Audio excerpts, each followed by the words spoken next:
Magandang araw sa inyong lahat. Ipagpapatuloy natin ang pagtalakay sa filosofiya at pamimilosofiya ni Emerita Quito. Sinimulan natin kanina sa pagtanaw sa background ni Quito at sinubok din natin basahin yung kanyang teksto na may pamagat na Filosofiya ng Edukasyon sa Diwang Pilipino. Ngayon, ipagpatuloy natin yung pagninilay hinggil sa kanyang uri ng pamimilosofiya. No? Ano-ano ba yung mga naka-influensya sa kanya? Ano yung kanyang mga hinahangad sa filosofiya? At ilan sa kanyang mga pansamantalang kasagutan. Simulan natin yung pagtalakay. Okay. So magsisimula tayo sa teksto na may pamagat na A New Concept of Philosophy. So binasa niya itong tekstong ito sa sa harap ng mga akademiko sa UST, sa harap ng mga pare sa UST.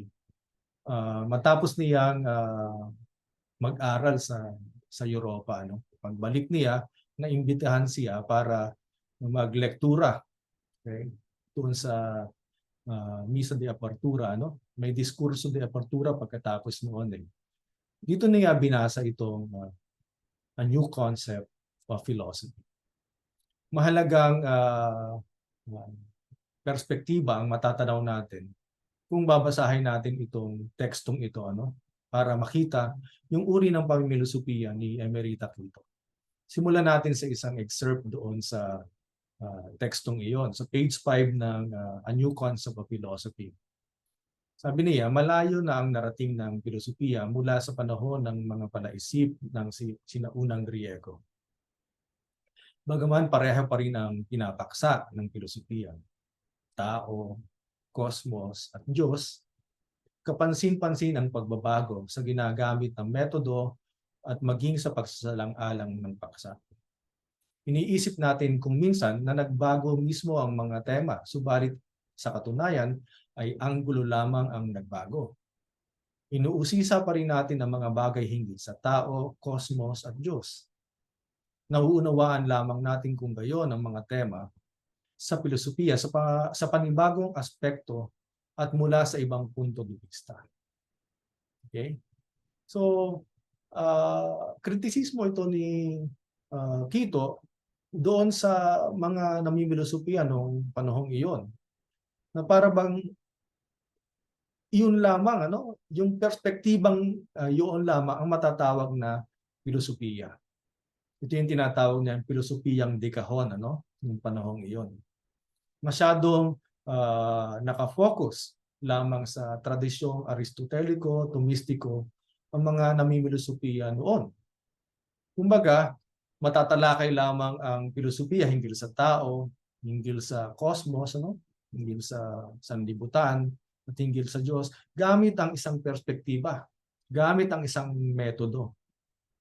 Pero para kay Quito, yung ganyang klase ng mentalidad ay napag-iwanan ng panahon. Okay? Kasi kapansin-pansin ang pagbabago na ngayon sa mga ginagamit ng metodo, ano? Okay. At maging sa kung paano i-consider, kung paano tingnan, i-approach yung isang paksa. So, kapag nabara na tayo, halimbawa, doon sa nag-iisang sistema, no? O kung ang ating pamimilosofiya ay dekahon, okay, nakakahon doon sa ganoong klase ng sistema. Parang sinasabi ni Quito sa bahaging ito na ay napag-iiwanan na tayo ng panahon. Ayon pa sa kanya, sa sunod na pahina, walang malayong mararating ang isang mananaliksik sa filosofiya nang hindi sinasaliksik ang kaugnayan nito sa nakaraan. Walang pilosopikong ideya na isinilang ng nakabukod. Parating nasa isang konteksto ang bawat ideya, nasa isang tiyak na abot-tanaw ng mga kahulugan at pagpapahalaga. Okay? So napakahalagang ikonsidera ang isang philosopher, halimbawa, o ang isang bagay na pinoproblema natin historically. Okay? Malalim ang pagkaunawa mo sa isang bagay na inuunawa mo kung tinitingnan mo ito sa perspektiba ng paggulong ng kasaysayan. Kaya kung halimbawa, ina-analyze mo halimbawa ang perspektiba ni Quito, kailangan mo siyang i-historicize. Kailangan mong tingnan yung mga sirkumstansya na nakapalibot sa kanya. Yung mga pangyayari sa lipunan o sa lugar na kanyang ginagalawan na maaaring naka-impluwensya sa bagay na sinasaliksik mo. Kaya sabi pa rin niya doon sa isa niyang libro, Ang Kasaysayan ng Pilosopiya, sabi niya, ang kasaysayan ng pilosopiya ay hindi lamang kasaysayan. Ang kasaysayan ng pilosopiya ay pilosopiya na rin. Okay? Kaya ang napakahalaga ng perspektiba ng kasaysayan. Napakahalagang tingnan ang anumang bagay na inuusisa natin sa perspektiba ng kasaysayan. Kaya ganun din natin titingnan yung philosopher. Ganyan din natin titingnan, halimbawa si Quito, na aaralin natin sa puntong ito. Sino ba si Quito? Ano ba ang mga bagay na kinalakhan niya? Ano ba ang mga bagay na nakasalamuhan niya o naranasan niya sa kanyang buhay intelektual? Una, sa San Fernando, Pampanga siya isinilang noong September 11, 1929. Panahon pa ito ng mga Amerikano. American occupation pa ito. Kaya malamang ang kanyang edukasyon ay edukasyong Amerikano. Okay? Doon siya sinanay, halimbawa, sa basic education, sa high school, secondary education, sa Pampanga. Nagsimula siyang mag-aral ng filosofiya sa UST noong 1945. Katatapos lamang ito ng ikalawang digmaang pandaigdig. Eksaktong kabubukas pa lamang ng UST noon mula sa 3 taong paghinto ng operasyon dulot ng ikalawang digmaang pandaigdig. Kasi ginamit itong ginamit itong gamutan, halimbawa ng mga nasusugatang sundalo noong panahong iyon. So nagkaroon ng pagsasara ang UST. And noong 1945, sakto kabubukas ng UST, yun din yung panahon na pumasok sa UST si Emerita Quito. Kaagad nababad si Quito sa edukasyong eskolastiko dahil yan ang namamayaning tradisyon ng panahong iyon. Okay? Nakalimitan ay tinuturo ng mga paring Espanyol at ilang laiko na dalubhasa sa nasabing tradisyon sa filosofiya. Noong panahong iyon, halos eksklusibo sa mga paring Dominiko yung pagtuturo ng filosofiya. At meron ding mga laiko na hinasa ng mga paring ito sa nasabing tradisyong filosopiko. Kaya natapos niya ang kanyang AB in Philosophy, BA in Philosophy noong 1949. So, 4 na taon, sakto, At kaagad siyang pumasok sa master's program ng UST at natapos niya ito noong 1956. Upang lalo pang maging dalubhasa sa filosofiya, nagtungo si Quito sa Europa upang maging scholar sa Universidad ng Freiburg sa Switzerland. Parang kulang pa yung kanyang natutuhan sa UST, sa kanyang bachelor's degree at saka sa kanyang MA. So nagtungo sa Europa para magpakadalubhasa pang lalo sa filosofiya.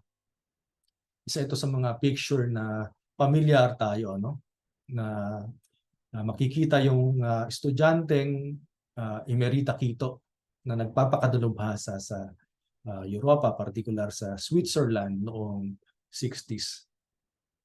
May magandang o kakatuwangang karanasan si Quito nung nag-aaral siya sa Europa, itong karanasang ito sa Europa ang nagdulot sa kanya ng isang kabatiran. Okay?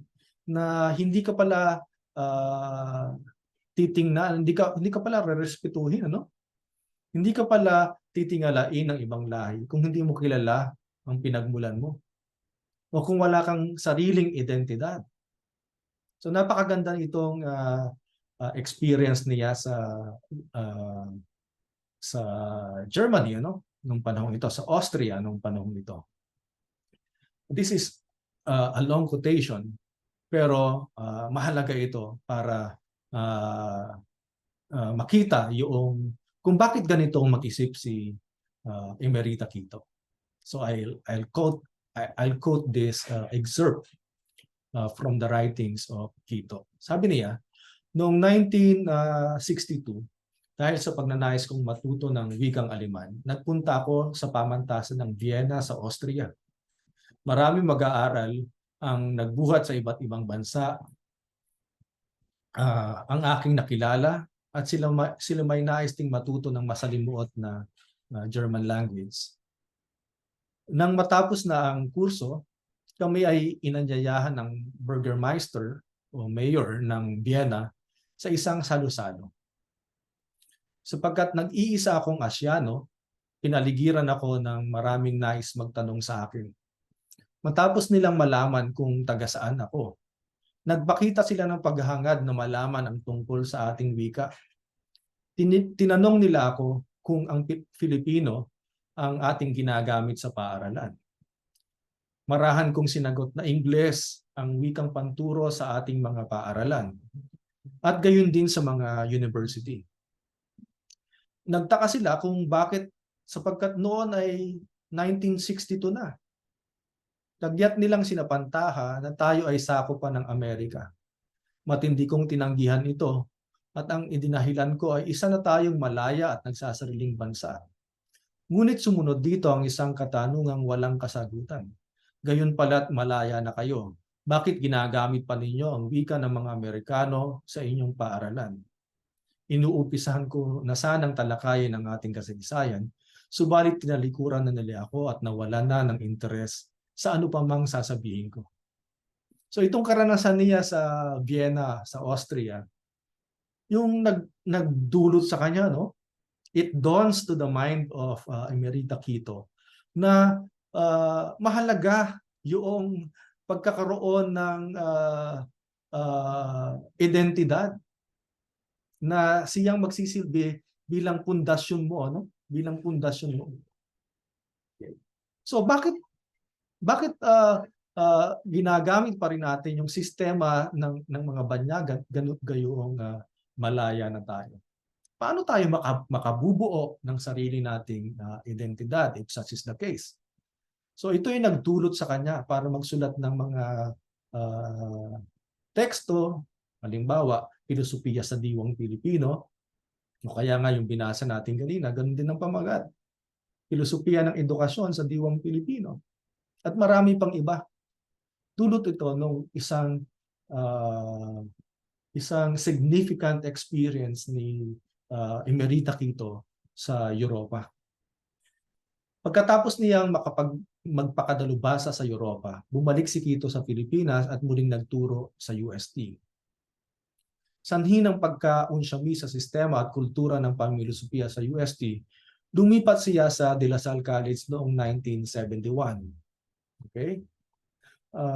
Nagturo siya sa graduate school, nagturo siya sa undergrad. Marami siyang mga bagong schools of thought na inintroduce sa UST. Sinulat, inilimbag sa iba't ibang pahayagan, journal, o kaya bilang libro o monograph tungkol sa mga bagong kaisipan na natutuhan niya sa Europa. Pero umani ito ng kritisismo o hindi ito naging katanggap-tanggap nung panahong iyon. Okay. At marami ang bumatiko sa kaniya. Medyo na-unsyami siya, no? Medyo na-prostrate si Quito doon sa kanyang karanasan sa UST. At ganun din, in-invite na rin siya ni Brother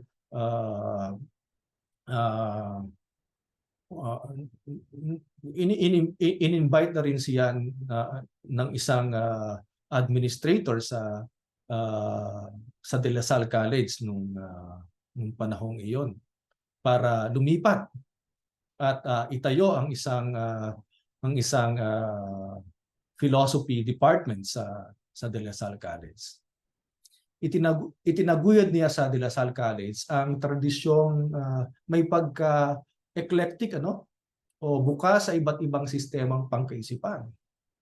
So if you want to study Marx, you focus on Marx and with dialogue, pag-usapan natin siya. So walang limitasyon, walang hindi ka pagbabawalan. Okay? If you want existentialism, study existentialism. If you want structuralism, and so on and so forth. May pagka-eclectic yung itinayo niyang departamento ng filosofiya sa De La Salle College noon. Nagretiro siya sa De La Salle College sa edad na 64 bilang Professor Emeritus. At namatay naman siya noong 2017, September 17, 2017. So, tamang-tama pala, September ngayon, September 19. So, halos kalilipas lamang ng kanyang death anniversary, Kung ilalagay natin sa timeline yung kanyang buhay at titingnan yung mga pangyayari sa lipunan noon, maaari di tayong makasilip sa utak o sa isipan ng philosopher, So, pinanganak siya noong 1929, Okay. Panahon ito ng mga Amerikano, Panahon ito ng mga Amerikano. So, nasa UST na siya noong 1945 to 1949. Ito yung panahon ng katatapos lamang ng ikalawang digmaang pandaigdig. Meron na ring graduate school ang UST at yung graduate school sa UST meron na ring philosophy program. Okay. Yung MA niya natapos niya noong 1959. Ano ba ang konteksto noong 1959? Okay. Titingnan din natin yung bagay na iyon. In fact, yung kanyang thesis sa kanyang MA ay scholasticismo pa rin, Epekto pa rin ng tradisyong namamayani noong panahong iyon sa UST. Pamagat niya ay the will and its relation to divine causality and knowledge. So makikita natin yung isipan ni Quito talagang nahubog sa tradisyong eskolastiko. Kaya nga hindi rin siya mabasta-basta noong mga dumidebate siya sa kanya, noong bumalik siya galing sa Europa. Kasi babad din siya. Alam din niya ang sinasabi niya tungkol sa scholasticismo. In fact, hindi naman siya anti-scholasticism. Okay? Kaya nga post-scholasticism ang kanyang isinusulong. Magkaiba yung anti-scholasticism at post-scholasticism. Hindi porke naghahanap ka ng ibang o binabasa mo ang ibang schools of thought, antay ka na doon sa ibang schools of thought. Okay? Kumbaga, ang kanyang sinasabi lamang ay tingnan din, wag maging dikahon, wag maging sarado sa ibang kamalayan, Okay. So makikita natin nagturo siya sa UST noong panahong ito. Pagkatapos niya ng MA, noong 1961 nagtungo siya sa Europe. Dito, hindi na lamang kay St. Thomas, hindi na lamang kay Aristotle siya nagpakatulubasa. Binasa na rin niya yung mga contemporary philosophers ng panahong iyon, sina Bergson, sina Husserl, sina Jaspers, sina Heidegger, sina Gabriel Marcel, sina John Paul Sartre. Okay. Kaya nga nung panahong iyan, nung pinag-uusapan niya sa klase itong mga existentialist na ito, parang bagong-bago sa mga estudyante niya. Pero ayon sa kanyang kwento, halos maluma na yan sa Europa. Ba't hindi pa nakakarating dito sa ating bansa? Okay. So nung panahong iyan, binasa niya from original text, So if kung inaaral niya halimbawa ang German philosopher, so marunong siya sa German language. Okay.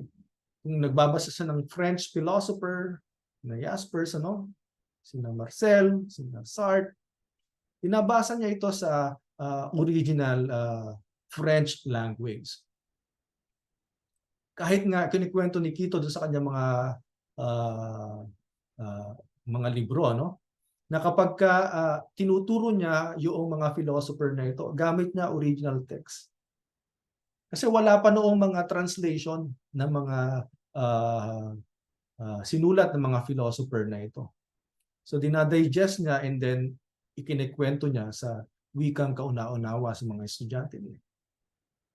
Ginugol din niya ang kanyang oras sa pagbabasa ng mga akda ni Plato at ni Louis Labelle.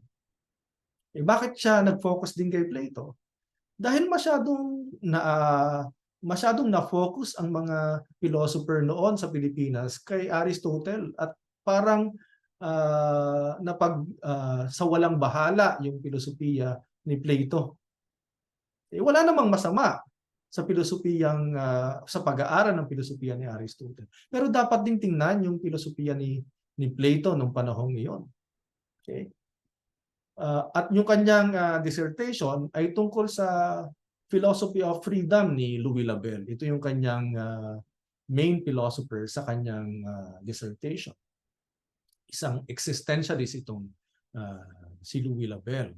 Ang pamagat ng kanyang dissertation ay La notion de la liberté participée dans la philosophie de Louis Labelle.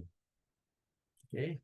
Ito ay nalathala sa Freiburg, sa University of Freiburg, sa kanilang publishing house, na nakasulat sa French language. Itunuturing itong kauna-unahang publikasyon na nakasulat sa wikang Pranses na isinulat ng isang Pilipino at nalathala sa France noong panahon iyon. And then noong panahong iyan, 1970s, nasa UST pa siya sinulat niya yung libro na may pamagat na Herbert Marcuse and Contemporary Society. Nasa library yan, Maaaring niyong basahin ang tekstong iyan. Malaki ang ginampanan ng tekstong iyan noong panahong ng martial law, Okay.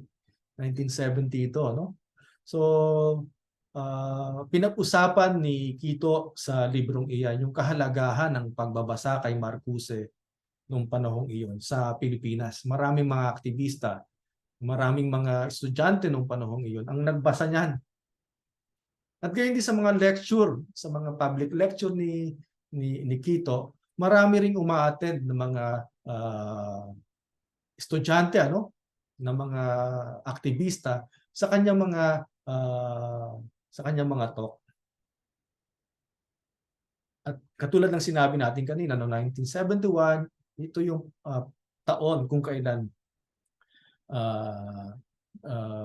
lumipat ng De La Salle College si Emerita Quito, So makikita natin yung perspektibong ito. Talagang tumutugon sa panahon yung mga writings ni Quito, Alam niya kung ano ang dapat isulat. Tinitingnan niya ano ba yung pangangailangan ng filosofiya ng panahong iyon. Ganun naman yung mga mahalagang philosopher. Halimbawa si Plato. Yung kanyang mga kritisismo sa Politeia o sa Republic, tungkol ito sa Athens nung kapanahunan niya. Kaya klasiko Kaya klasiko ang mga tekstong ito. Dahil tungkol ito sa lipunan. Dahil pinapaksa nila ang bayan. Halimbawa, bakit ba klasiko at hindi namamatay yung kinakanta halimbawa ng Eraserheads o ng magaling na mga musiko? Dahil pinapaksa nila ang bayan. Dahil tungkol sa lipunan ng kanilang mga ang kanilang mga isinusulat. Okay? Kita natin ganoon din si Quito. Ano ba ang pangangailangan? Ano ba ang pangangailangan ng panahong iyon? At doon tayo mag-react. Ano ba ang mga dapat itinatanong natin at yun ang ating pagnilayan o pagmuni-munihan? Doon tayo mag-philosophize. So makikita natin noong kung isu-survey natin ang mga isinulat ni Emerita Quito, ano? So bago siya lumipat ng De La Salle, so ibig sabihin nasa UST pa siya niyan, 1965 to 1970, mahalaga niyong tingnan dito yung a new concept of philosophy, ano? Na medyo napasadahan natin ng konti kanina at medyo di-discuss natin mamaya ulit. Okay? Balikan niyo yan. Tingnan niyo yan sa library, yung a new concept of philosophy. So nagre-react siya nung panahong iyon sa pilosopiyang di kahon sa Pilipinas. Yung La Noción de la Liberté Participe dans la Philosophie de Louis Labelle, 1969 yan na-publish. Pero yan ang kanyang dissertation sa Freiburg, sa University of Freiburg. So, makikita natin, nung panahong iyan, isa sa mga pinaglalaanan ng isipan ng mga philosopher yung concept of freedom. Kaya makikita natin even Hornedo tungkol din sa freedom ang kanyang libro, ang kanyang MA thesis, ang kanyang thesis sa St. Louis University. Okay? Maraming mga philosopher noon nagsusulat tungkol sa freedom. Yung Herbert Marcuse and Contemporary Society, as I have mentioned, maaaring reaksyon ito ni Quito doon sa pagsupil sa kalayaan ng panahon ng diktadura, panahon ng diktadurang Marcos. Diyan din niya nasulat yung article na may pamagat na The Philosophy of Henry Bergson, 1966. Bakit niya isinusulat ang mga ito? Kikita natin, Henry Bergson, Plato, existentialism, Camus, communism. Bakit kaya niya isinusulat ang mga bakit siya nagsusulat sa topic na ito, sa paksayang ito? Kasi nung panahong iyan, walang nagsusulat tungkol sa mga tungkol sa mga philosopher na ito. Kasi merong monopoly ang Aristotelian and Thomistic philosophy nung panahon. Kaya nakikita niya yung pangailangan na magsulat tungkol sa mga ito. Okay. At ano naman ang naging reaksyon ng mga estudyante noon? Parang uhaw na uhaw sila sa mga bagong perspektibo. Okay? Kaya makikita natin mamaya, nagbunga ito. Nagbunga yung kanyang pagpupursigi na magsulat tungkol sa mga iba o panibagong kamalayan para sa mga estudyante niya sa Pilipinas. Nung makalipat siya sa De La Salle, ito naman yung mga writings na kailangan nyo ring tingnan. Nagsulat siya tungkol sa kasaysayan ng filosofiya gamit ang wikang Filipino. Okay? Kung hindi man si Quito ang kauna-unahang philosopher na Pilipino na gumamit ng wikang Filipino sa pagtuturo, si Quito yung kauna-unahang nagsulat ng libro sa wikang librong filosopiko sa wikang Filipino. Okay? Basahin natin yung ang kasaysayan ng filosofiya pero nakasulat sa wikang Filipino. Ganun din, isinulat niya rin yung Oriental Roots of Occidental Philosophy. So hindi lamang mga Western philosophers ang gusto niyang i-introduce sa kamalayan ng mga Pilipino o sa diwang Pilipino. Lalong-lalo na yung mga kapitbahay natin. So nagsulat din siya tungkol sa mga Asian philosophers, sa mga Occidental philosopher, So ganun din yung libro na 4 Essays in Philosophy of History, Lectures on Comparative Philosophy. Yan. So nagsusulat din siya sa mga dyaryo, So gusto niya talagang dalhin sa kamalayan ng mga Filipino yung filosofiya. Kasi naniniwala siya na hindi monopolyo ng mga akademiko ang filosofiya. Kaya ginagamit niya yung pamimilosofiya sa iba't ibang platform. Hindi lamang sa silid-aralan, tinitingnan niya rin kung paano natin maisasangkot ang taong bayan sa ating pamimilosopiya. Kaya makikita mo, nagpapublish din siya sa Manila Chronicle. Ito yung isa sa mga anti-Marcos na publication nung panahon yun, nag-diary nung panahon yan. Kaya nung 1972 at maideklara yung batas militar, yung Manila Chronicle, isa yan sa unang ipinasara ni Marcos. Kita nyo, nagsusulat si Quito dyan. Maraming mga articles ipinablish niya sa Manila Chronicle. Tungkol saan? Tungkol sa iba't ibang schools of thought. Katulad ng structuralism, existentialism, tungkol kay Marx. Okay? So bakit kailangan pag-usapan si Marx? Dahil ba Marxist siya? Okay. Kaya isa sa kanyang mga isinulat, kailangan ba nating pag-aral, kailangan ba nating basahin si Marx? Yes, sabi niya. Kasi hindi natin pwedeng i-criticize ang isang tao na hindi natin nababasa muna. Wala tayong karapatang maging kritik ng isang tao kung hindi natin muna siya sinubukang unawain. Okay. Maging yung mga death of God philosophers. Binasa niya ang mga ito. Hindi ibig sabihin atheist si Quito. Okay? Kasi kailangan muna natin ng pagbabasa, no? Doon sa mga bagay na lalapatan natin ng kritisismo, pangunawa at kritisismo, ano? Kaya naandyan din yung mga writings niya tungkol sa mga philosophers na ito. Okay? Tingnan nyo itong mga articles na ito sa library, ano? Itong mga binanggit ko dito. Nasa ano na siya niyan? Nasa De La Salle College na siya ng panahong iyan. Okay? Meron din siyang isinulat tungkol sa mga women philosophers noong 1986, ano? Sina de Beauvoir and so on. Okay? Itong mga bagay na ito.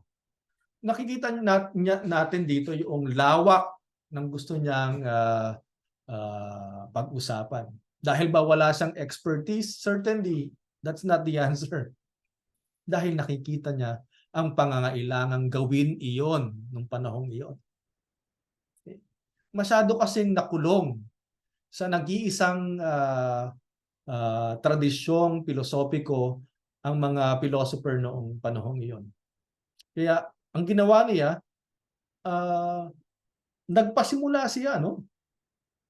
Nagpublish siya ng mga articles na maaaring mag-inspire, no? Mag-provoke sa mga philosophers noon na basahin, magsulat tungkol doon ang mga philosophers na ito nung panahong iyon. Okay. Isa sa mga binanggit ko kanina, yung monograph o actually isa siyang lecture noong 1967. Okay? Ang pamagat, Address on a New Concept of Philosophy. Okay? Kinakailangan ng isang new concept of philosophy nung panahon ngayon. Yun ang kanyang ipinaglalaban. Bakit? Kasi ang tingin niya nung panahong iyan, ganito. Ganito niya i-describe yung pamimilosopiya noong panahong dumating siya galing sa Europa. An intellectual milieu where Thomism and Aristotelianism dominates the philosophical climate during that time. Dominates ang ginamit na term, ano? Okay? Talagang dominado, ano? Talagang monopolyo ng nag-iisang tradisyon nung panahon yun. Kaya binanggit niya sa A New Concept of Philosophy. Sabi niya, dinescribe niya dito kung ano yung kanyang layunin doon sa tekstong iyon.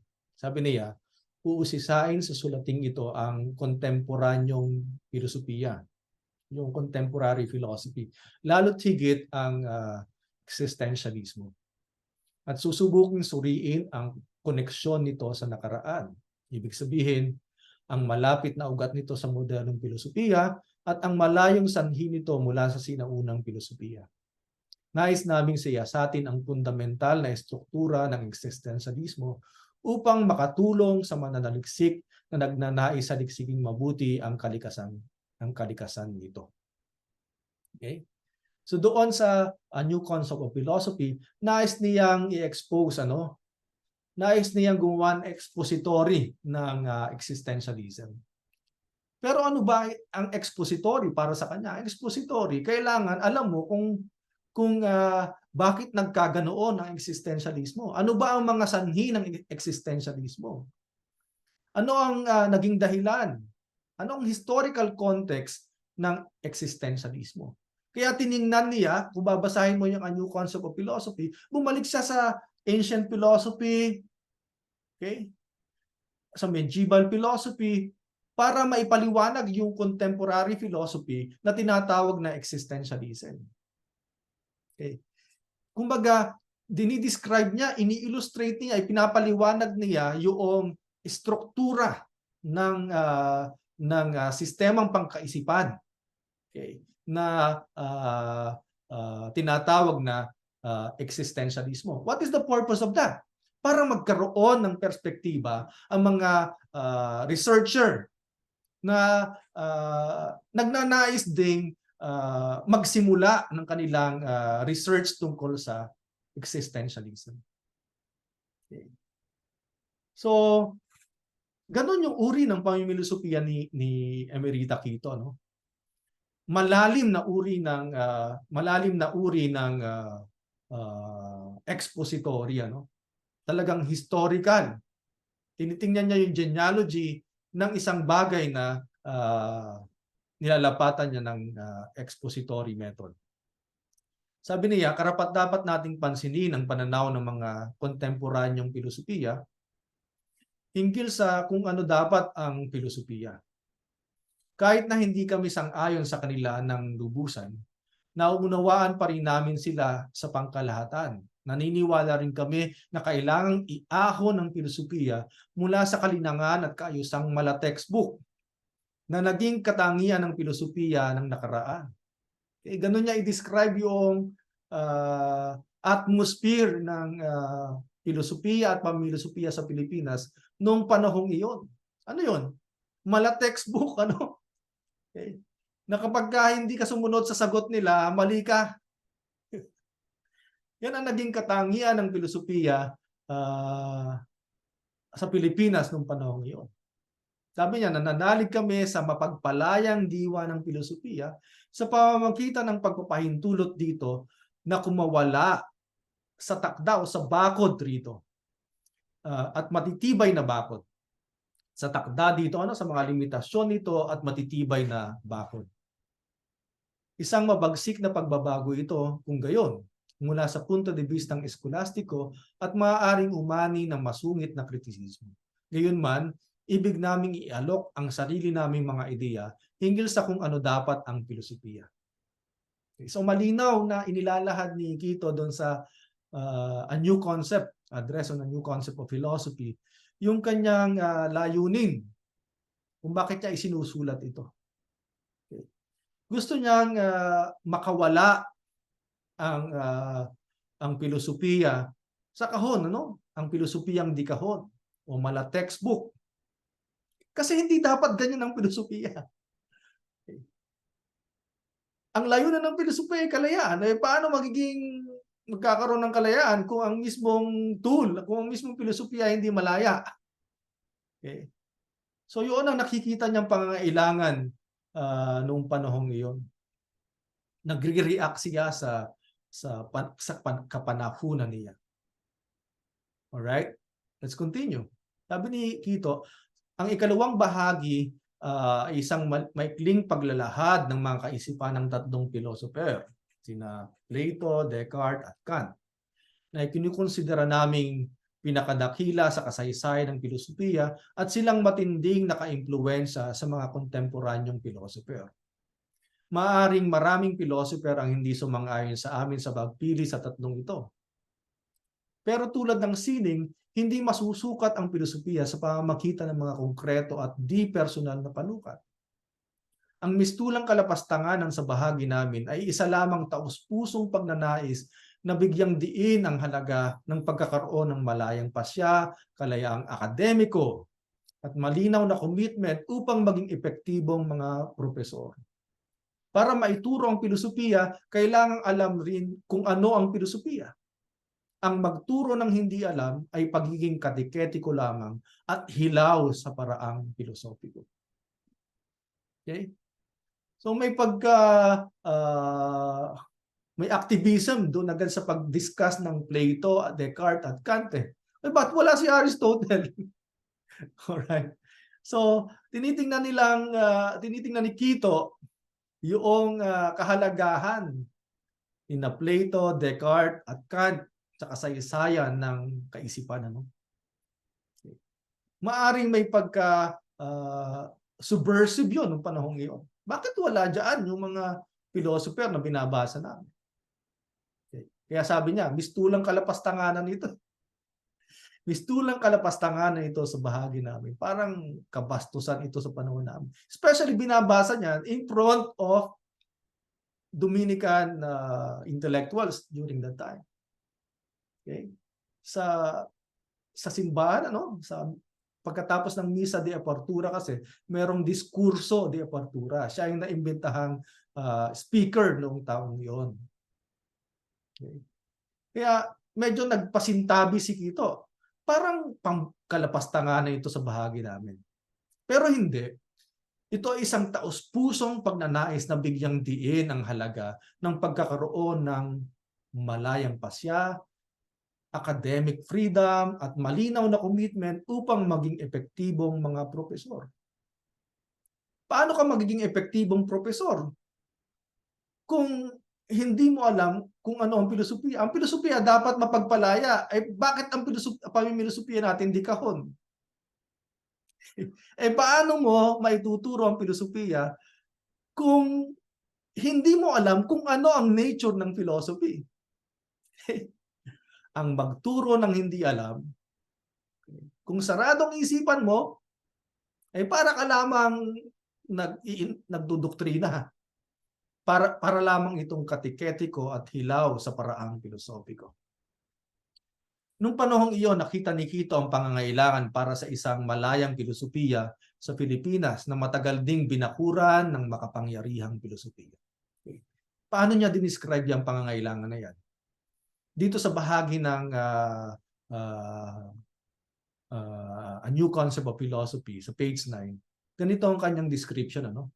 Nasaksihan ng panahon kung paanong ginawang muchacha, diba? Sabi natin, philosophy is the handmaid of theology during the Middle Ages, during the medieval period, Sabi ni Quito, nasaksihan ng gitnang panahon kung paanong ginawang muchacha lamang ng relihiyon ang filosofiya ng isang kaisipang nakasentro sa Diyos. Diba? Ganyan ang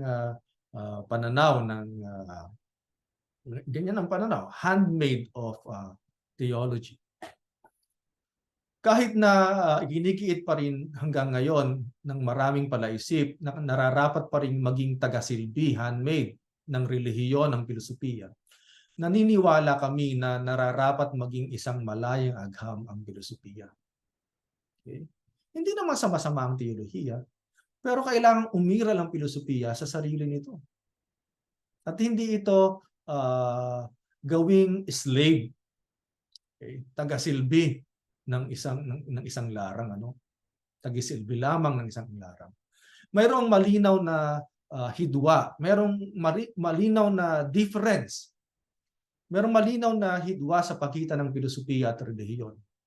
May soberenya ang bawat isa sa sarili nitong larang. Nakabase ang relihiyon sa pananampalataya, sa katwiran naman ang filosofiya. Hindi dapat pangatwiranin ang filosofiya sa mga misteryo ng relihiyon. Kung sangkap ng relihiyon ang revelasyon ng Diyos. Di ba? Parang category mistake. Bakit mo pangangatwiranin ang filosofiya sa mga misteryo na involve yung divine revelation?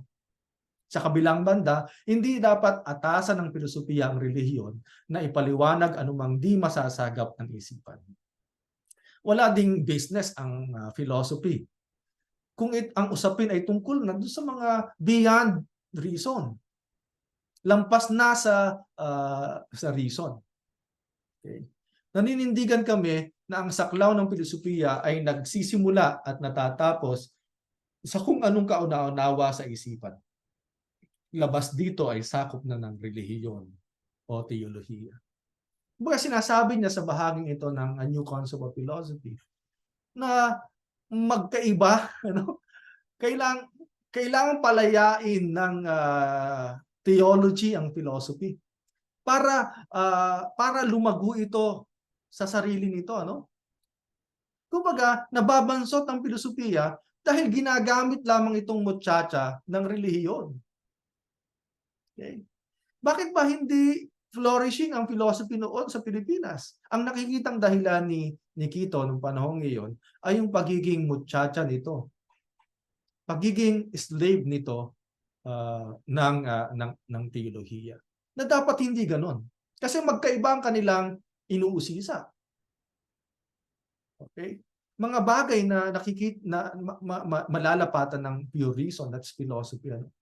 Samantalang ang relihiyon, ito yung lampas na sa katwiran, na nagja-jump ka na, okay?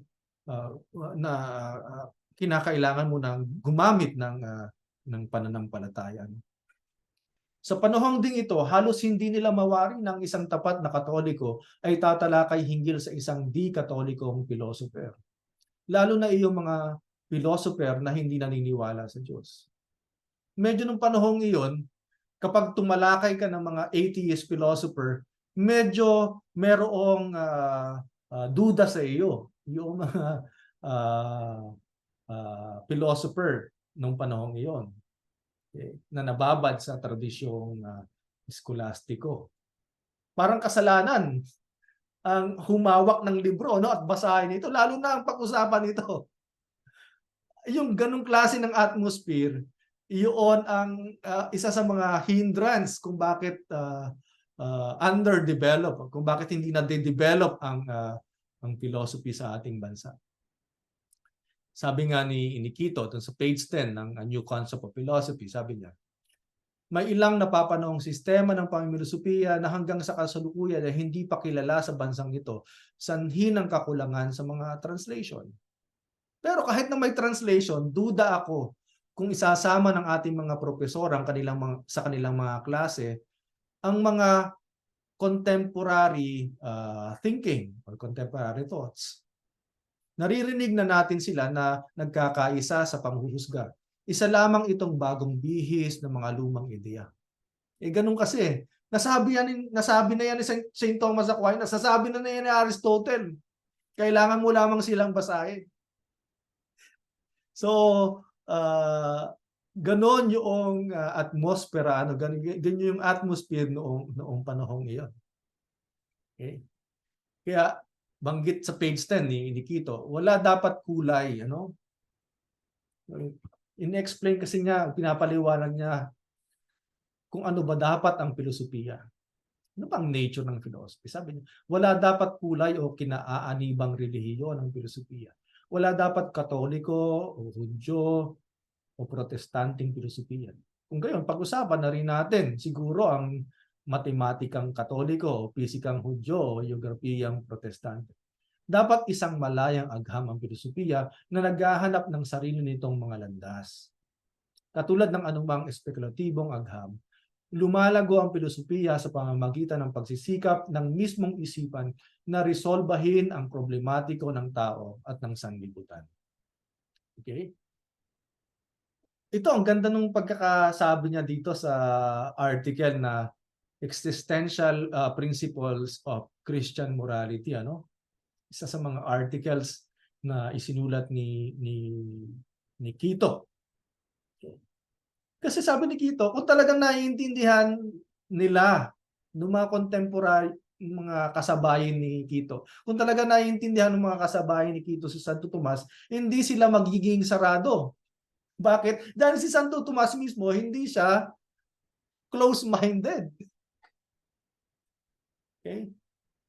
Ganito yung pagkakasabi ni Quito, no? Kung nabubuhay si Santo Tomas sa panahon natin, hindi niya isasarado ang kaniyang mga mata dito sa tinatawag nilang satanista at imposibleng filosofiya. Bakit? Inampon kasi ni Santo Tomas ang sistema ng isang paganong philosopher. Sino yun? Si Aristotle, ano? Na hindi positibong tumatanggap sa ideya ng immortalidad at marami pang iba. Nabuhay si Santo Tomas sa ika-13 siglo. Isang kalapastangan sa kanya kung sasabihin natin dapat siyang manatiling nakabara sa ika-13 siglo, ganoong nabubuhay na siya sa ika-20 siglo. Pero ito ang hindi matitinag na paniniwala ng mga diehard na tumista. Kung nabubuhay siya ngayon, mahinahon na makikipagniig si Santo Tomas sa mga salaysay ng mga eksistensyalista at hindi siya magdadalawang isip na itama sila o sumang-ayon sa kanila kung kinakailangan. Okay? Parang sinasabi ni Kito na misinterpret ninyo si Santo Tomas. Si Santo Tomas nga hindi nga siya close-minded eh. Kahit Christian philosopher siya, nakinig siya sa philosophy ng isang pagan philosopher. Actually, nakinig din siya kay na Al-Ghazali, ano? Nakinig din siya sa mga Muslim philosophers na nagbasa kay Aristotle. So close-minded ba si Santo Tomas? Hindi. Ginamit niya yung mga available knowledge ng panahong iyon. Ginamit niya yung mga available science ng panahong iyon para makabuo ng pananaw.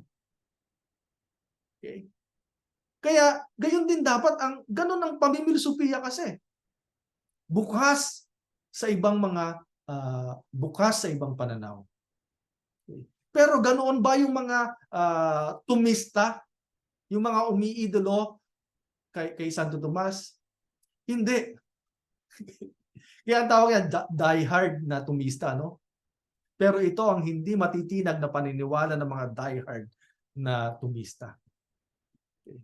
Kung talagang tumista kayo, sabi ni Kito, dapat tularin si Santo Tomas.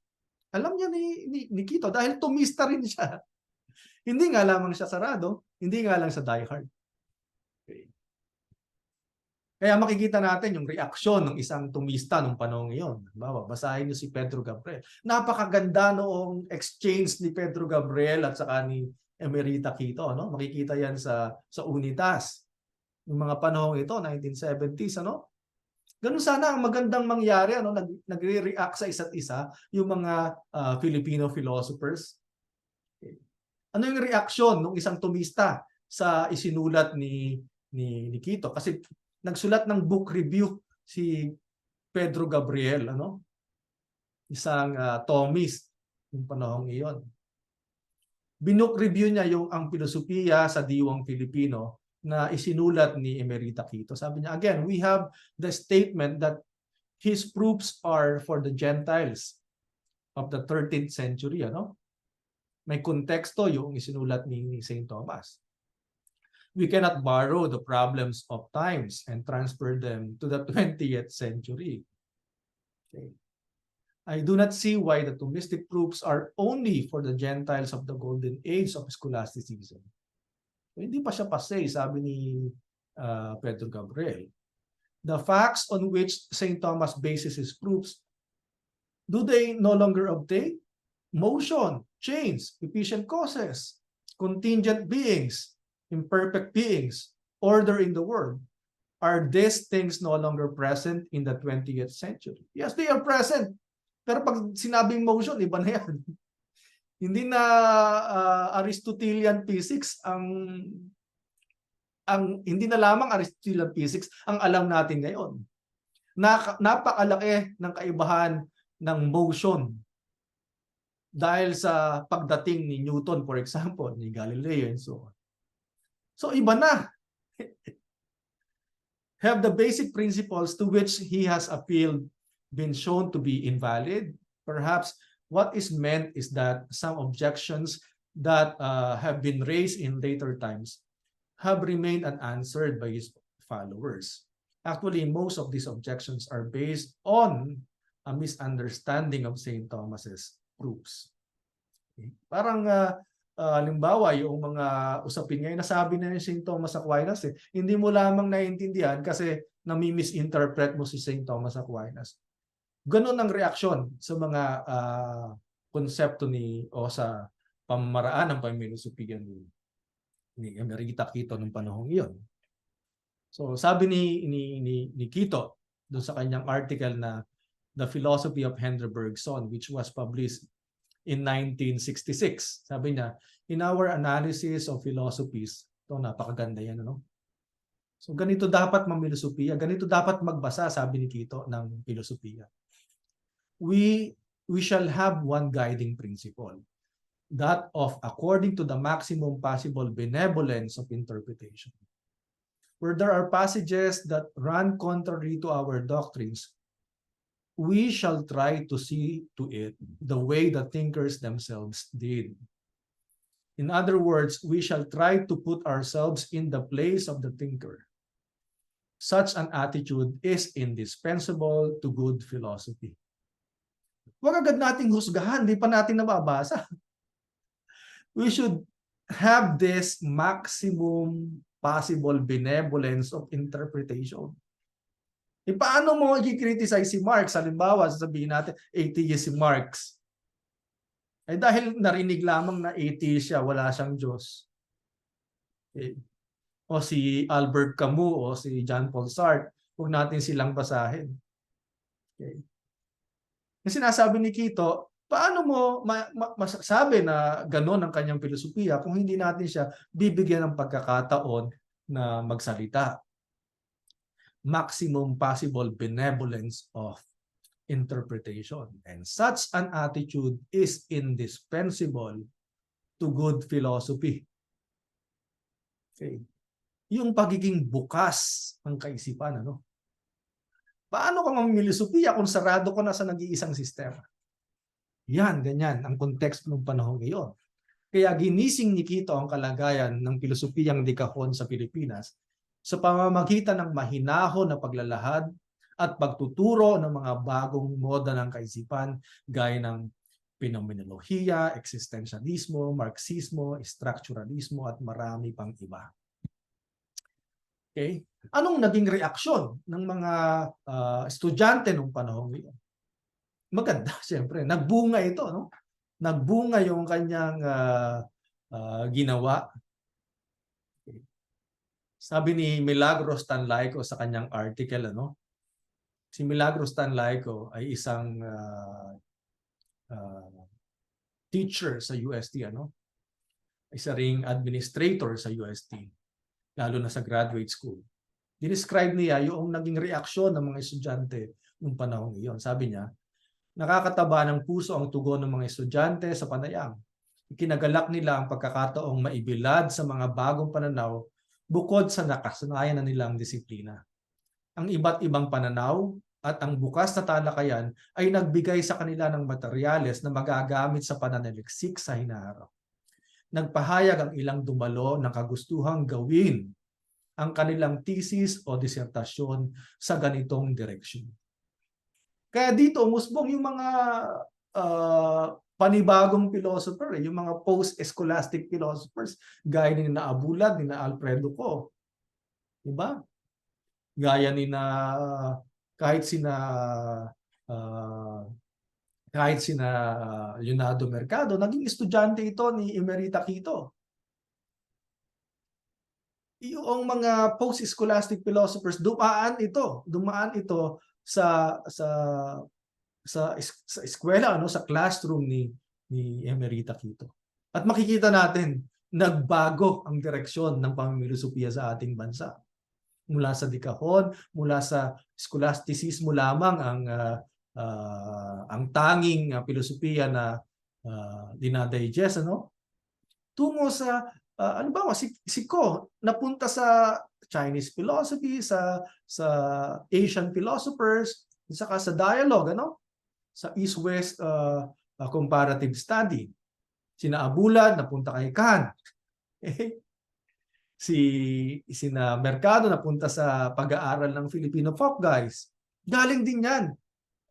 Naging na-provoke siya, na-trigger itong mga ito ng mga lecture ng mga kaisipan ni Emerita Quito. Magpatuloy doon sa A New Concept of Philosophy, sabi ni Quito, meron tayo nitong kapasidad sa bansang ito, no? Ang ganda nitong part na ito, no? Meron bang bakit ba underdeveloped ang philosophy sa ating bansa? Dahil ba wala tayong kakayahan na mamilosopiya? Certainly meron. Pero merong nakikita si Quito na dahilan kung bakit underdeveloped ang philosophy sa ating bansa. Basahin natin itong excerpt na ito. Meron tayo nitong kapasidad sa bansang ito para sa kaisipang filosopiko. Certainly, tao tayo eh. Pero kailangan natin ng disiplina sa sarili, sa filosofiya. Katulad ng anumang adhikain. Isang pagkaseryoso sa layunin at isang malalim na pagmamahal sa pag-aaral at pananaliksik. Okay. Meron ba tayo nitong patience na ito sa pananaliksik? Yan ang kung binasa niyo yung edukasyon sa filosofiya ng edukasyon sa Dugong Pilipino. Ito yung kanya sinasabi. Dapat magkaroon tayo ng kultura ng saliksik. Pero bukod doon, bakit walang kultura ng saliksik? Ito yung sinasabi niya. Marami sa ating mga estudyante ang nagtataglay ng lahat ng mga kinakailangan ito para sa masidhing pag-aaral. Subalit kulang sa angkop na motibasyon. Kapos ang atmosphere para makadevelop ng mga dekalibreng intelektual. Kapos ang atmosphere. Ay kahit nga sa university na eh. Nakakita ka ba ng sa UST? Pag break time, anong pinag-uusapan natin? Baka yung nasa TikTok ang pinag-uusapan natin. Ganun ba dapat ang university? Sa halip na pag-usapan natin break time, pag-uusapan halimbawa natin itong philosopher na ito, yun ang ating mga punto ng ating mga usapan. Hindi ganyan. Walang atmosphere para makadevelop ng mga dekalibreng intelektual. Ano mga makikita nating sineselebrate? Halimbawa, I have nothing against basketball or UAAP, pero mas dadakilain pa yung mga nag-champion sa basketball. Kaya sa halimbawa, isang intellectual, halimbawa na nakapag-deliver ng kanyang lecture sa ibang bansa, sa Roma halimbawa, o sa isang international conference, nababalita ba ito sa Varsitarian? Hindi. Kapos ang atmosphere para makadevelop ng mga dekalibreng intelektual. Yan ang nakikita niyang problema eh. Kailangan we need to create an environment kung saan makakadevelop tayo ng mga dekalibreng intelektual.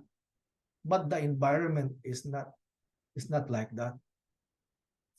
Mahuhubog lamang ang humanidades, ang humanities at sining, arts, matapos matugunan ang mga pangunahing pangangailangan ng tao. That's another problem. Okay. Yung hierarchy of needs, Maslow, Sabi nga, primum vivere et diende philosophiare. Pangangailangang pisikal muna ng tao bago espiritual at moral. Okay. Yan ang nakikita niyang isa niyang nasisipat na dahilan. Okay. Kaya dapat doon mag-react ang ating mga policy makers, kung nababasa nila si Emerita Quito, paano mag-create ng atmosphere na makaka-develop ng mga dekalibreng intelektual. Nasa atin ang kapasidad, nasa atin ang posibilidad. Kasi tao tayo eh. Paano nga lamang i-hone yung kapasidad na yun? That's another problem. Kaya nga, medyo challenging ito. Ang ganda, siguro nangingiti si Quito noong sinusulat itong bahaging ito ng Lectures in Comparative Philosophy. Siguro nangingiti siya or sina-challenge niya yung mga reader niya. Sabi niya, isang personal kong opinion nito na hindi magkakaroon ng isang Pilipinong philosopher. Sinasabi niya, hindi magkakaroon ng walang magiging Filipino philosopher. Masyado kasing pansarili at emosyonal ang ating diwa o Beltansyon. Masyado tayong balat sibuyas eh. Okay? Masyadong pikon para sa mga debate, para sa mga kontradiksyon. Para magkaroon ng higit na transcendental na paraan ng pagtingin sa mga bagay. Nagkaroon na ang Pilipinas ng maraming alagad ng sining, manunulat, ekonomista, musiko, at maging siyentipiko. Pero duda ako kung magkakaroon man ng mga philosopher. Ako na ang magiging maligaya kung mapatutunayan na mali ako. Okay. Siguro, challenge niya, hindi natin ito dapat tingnan bilang pagbababa ni Quito, pang-degrade ni Quito sa mga namimilosopiya sa ating bansa. Pero challenge niya yung mga kapanahunan niya, no? Yung mga contemporary niya na wag maging balat sibuyas, okay? Wag maging masyadong mapangsarili, ano? At tingnan yung pangkalahatang adhikain ng pamimilusopiyang Pilipino. Kaya isinulat niya ang matatayog na kaisipang filosopiko sa nivel na kauna-unawa sa diwang Filipino. Isa pa rin ito sa dapat nating pansinin sa uri ng pamimilusopiya ni Quito. Kasi para kay Quito, hindi eksklusibo para sa mga akademiko ang filosofiya. Hindi pag-aari ng mga akademiko ang filosofiya. Ito ang dahilan kaya nagsulat siya sa wikang Filipino, nagsulat din siya ng mga artikulo na mailalathala sa mga dyaryo. Manila Chronicle. Para saan? Okay. Para sa adhikain na maisulat ang matataas na kaisipang filosopiko sa level na kauna-unawa sa diwang Filipino. Pero makikita mo hindi niya pinalalabnaw yung filosofiya. Okay? So kung babasahin mo yung mga artikulo niya, hindi niya ginawang squammy yung filosofiya. Hindi ganoon ang pagsasangkot sa masa sa larang ng filosofiya. Okay. Hindi dapat i-compromise. Hindi ikino-compromise ni Quito yung ambiguity na dapat meron ang filosofiya. Okay. So, sabi nga ni Quito doon sa artikulong ito, ang pamagat ay ang kaugnayan ng wikang pambansa at edukasyon. Sabi niya, ang wika ay nanggagaling sa kaibuturan ng kaluluwa. Sa kalooban. Ang wika ay nanggagaling sa kaibuturan ng kaluluwa. At ito ang dahilan kung bakit hindi tayo maaaring lubos na matuto ng Ingles. Ang Ingles ay hindi angkop sa kaluluwa natin bilang isang bansang Pilipino. Okay. Siguro mas matututo pa tayo, mas mararamdaman pa ng ating diwa kung ang gamit ay Cebuano dahil magkamag-anak ang wikang Cebuano at wikang Tagalog o wikang Ilocano. Magkakamag-anak ito eh. Bahay, balay, how in the word house, ang layo. Di ba? Ang layo eh. So tingnan mo yung wika, mga wika sa Pilipinas, halos magkakamag-anak, halos magkakamuka. Okay. Kasi ang wika, ito yung expression ng ating diwa. Kaya kapag ang wikang ginagamit natin sa ating pag-aaral o sa pag-educate ng ating diwa ay taliwas sa ating diwa, malabo tayong maturuan ito. Alright, yun yung isang filosofiya ng wika ni Quito. Kaya marami rin siyang isinulat sa gamit ang wikang Filipino. Ang Ingles ay hindi angkop sa kaluluwa natin bilang isang bansang Pilipino. Salat ang Ingles upang mailarawan ang ating buhay, diwa at kalinangan. Kung hanggang ngayon ay hindi pa tayo nakalilikha ng matatayog na panitikan o filosofiya, Ito ay sapagkat tayo ay nahaharangan ng wikang banyaga. Nahahati ang ating pagkatao sapagkat hindi natin maipahayag ang ating damdamin sa isang wikang akma sa ating kaluluwa. Okay? Kaya meron siyang mga writings kasi it dawns in the mind of Tito na taliwas parang alienated tayo sa ating wika. Kaya ang diwa natin alienated din. Kaya marami siyang mga ginawang hakbang para matugunan itong problemang ito. Nagsimula siyang magsulat ng mga libro gamit ang wikang Filipino. Inspired ito ng panahon niya kasi yung panahon niyan, malakas ang tawag ng nasyonalismo sa iba't ibang larang. Merong tinatawag na sila noong pilosopiyang Pilipino, meron na rin silang tinatawag na pantayong pananaw, kaya sa psychology, yung Filipino psychology, Okay. Malakas ang panawagan ng nasyonalismo noong panahon iyon.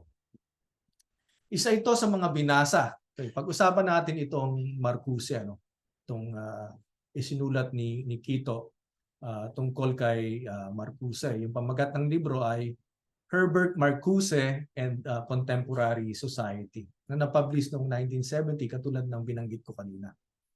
So panahon na ito nung first quarter storm and so on, at malakas din yung impluwensya ng May 1968 revolt in France. Okay. So merong hindi lamang natin titingnan yung mga pangyayari sa bansa natin. Meron din mga pangyayari sa labas ng bansa na nakaka-impluwensya sa pamimilosopiya ng ating mga philosophers ng panahong iyon.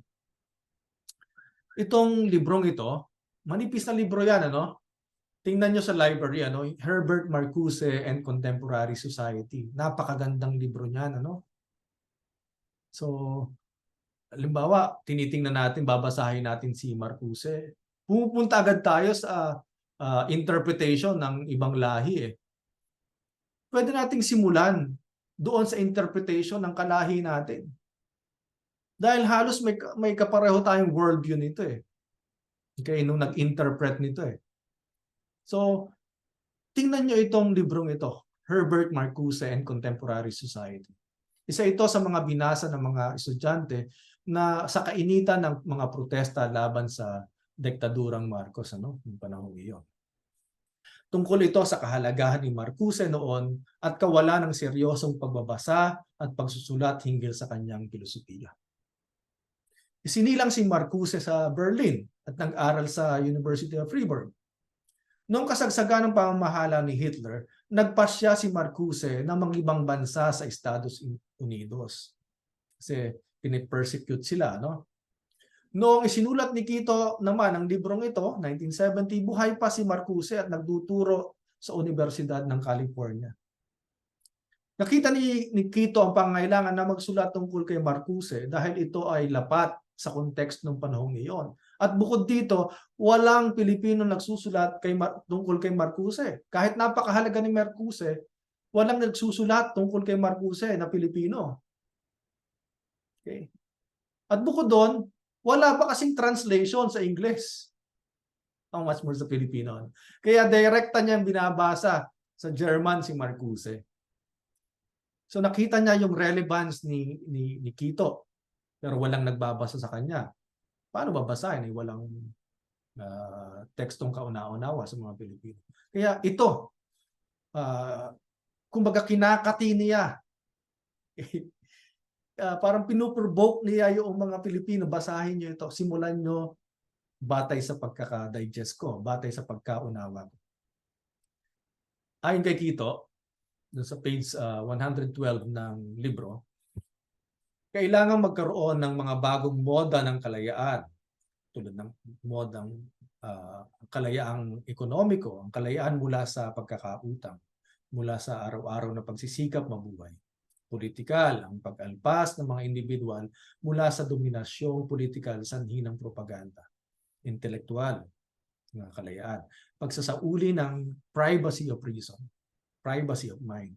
Sariling bait na lubusang ngayong pinangingibabawan ng komunikasyong medyal o indoktrinasyon.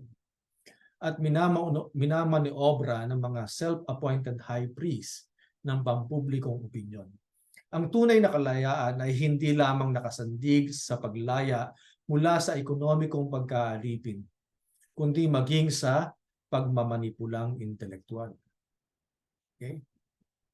So it dawns in the mind of Quito through Marcuse na may iba't ibang klase ng kalayaan, may iba't ibang nivel ng kalayaan na kailangang magkaroon ang mga Pilipino, ekonomiko, politikal, at lalong-lalo na yung intelektual.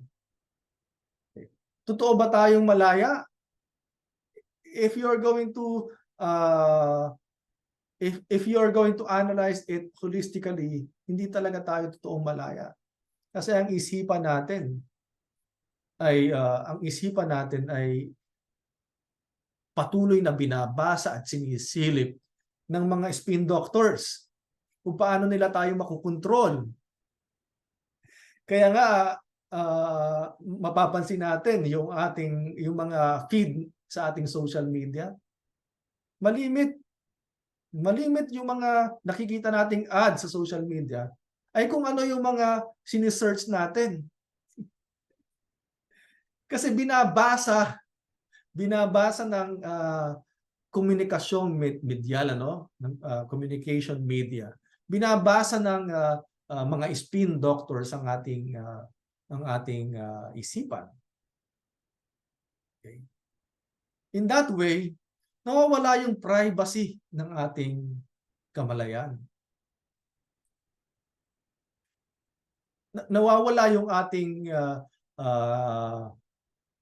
ating karapatan na tayo mismo ang humulma ng ating sariling isipan. Okay. So, yun ang ipinakikita ni Quito, na nakita ni Quito through Marcuse. May iba't iba na kasi ngayon ang klase ng dominasyon. Okay. Lalo nung panahong yan, napakahalaga. Okay. So nakita ni Quito sa pamamagitan ni Marcuse ang higit na malalim na kahulugan ng kalayaan. Lalong matinding panganib ang pagkontrol sa isipan. Okay? Kaya nga sabi natin kanina, ayon sa mga critical theories, what's in the mind will be put into practice if you are not aware about your consciousness. Ang tawag dyan ay dominasyon. Ang tawag dyan ni Marcuse ay dominasyon, domination. Kung gaano kalakas ang dominasyon sa isipan, siya rin ang lakas ng dominasyon sa ating buhay. Okay. Pero hindi lamang individual. Ang nakikita ni Marcuse, hindi lamang individual ang slave, Sa kabuuan, maging ang lipunan ay irasyonal. Nagtatago ang irasyonalidad sa mistulang maayos na lipunan. Itong nag-iisang kaayusan na nakatago halimbawa sa slogan na tinatawag na bagong lipunan, Di ba? Bagong lipunan ng slogan ng diktadurang Marcos. Kung papansin mo, ngayon naman ang papansinin mo sa slogan ni Junior, bagong Pilipinas. Pero talaga bang bagong Pilipinas? Paano magkakaroon ng bagong Pilipinas? Kung gustong kalimutan ang luma, gustong kalimutan ang nakaraan, gustong burahin, i-revise ang kasaysayan. Hindi ka magkakaroon ng bago kung kakalimutan mo ang luma. Hindi ka makaka-move on kung kakalimutan mo yung bagay na mga karanasan ng nakaraan. Okay. Itong nag-iisang kaayusan na nakatago halimbawa sa slogan ng tinatawag noong bagong lipunan ay naglalagay sa individual sa bingit ng alangan. Kumbaga alang-alang sa niluluwalhating kaayusan ng kabuuan na isasawalang bahala ang individual. Yun ang nakikita ni ni Quito through Marcuse, ano? Through Marcuse. Ang sinasabi kasi ni Marcuse, ganito mag-isip ang irrational ang individual dahil irrational ang lipunan. Hindi natin nakikita ang irrational ang lipunan dahil doon sa mga pagtatago. Itinatago yung mistulang kaayusan sa pamamagitan ng mga mistulang kaayusan. Kasi nung panahon iyan, paglabas mo pa lang sa bahay, halos merong mga Metro Aid and so on. Merong mga police and so on. Pero ganun ba ang talaga may kaayusan pero takot ang mga tao? Paliwanag ni Quito, that which is radically evil is now being tolerated if it serves as the cohesion of the whole on the road of affluence or more affluence. Gaya ni Marcuse, hindi sa ayaw ni Quito ng isang maayos na lipunan, hindi niya pinapabura ng isang marahas na bansa. Ang nais niyang labanan ay ang sobrang ayos na lipunan. Itong klase ng lipunan na walang lugar ang tunggalian. O sa termino ni Marcuse, one-dimensional na lipunan, one-dimensional society. Kapag walang lugar ang kritisismo, maaaring mangyari yan, ano? Kapag ka nagpapahayag ka ng opinion, isa-shut out ka, parang isa-silence ka, halimbawa. It happened during the time of Duterte. If you criticize yung mga policies niya, madidilima ka. O kaya smart shame ka, halimbawa, nung kanyang mga influencers and so on. So that's what we call one-dimensional society. Yung lipunan na hindi bukas sa ibang perspektibo. Kaya nakita ni Quito sa pamamagitan ang pangailangan noon na magsulat hinggil sa pilosopiyang ito ni Marcuse. Mulat siya sa iba't ibang pangyayari, naubod ng lakas ang dominasyon upang supilin ang rasyonalidad na taliwas sa pamahalaan. Sabi ko kanina, impluwensya ito noong May Revolt in France noong 1968. Yung mga estudyante noon nagpuprotesta sa laban sa gobyerno, laban sa namamayaning kaisipan. Hinamon ni Quito ang mga nasa akademya hinggil sa kahalagahan ng paglabas sa kanilang kontroladong espasyo at makilahok sa mga isyong panlipunan. Hindi lamang classroom ang entablado ng mga akademiko ayon kay Quito. Kailangan nating makisangkot sa mga isyong panlipunan, sabi ni Quito. Gayun din, pinaalalahanan niya ang mga nagkikilos protesta, lalo na mga estudyante, na humugot ng inspirasyon kay Marcuse. Nabasahin ang mga isinulat nito. Okay? Pwedeng na-inspire tayo kasi nabanggit si Marcuse. Pero merong obligasyon yung mga aktivista rin. Tayong mga estudyante na basahin yung ating iniidolo.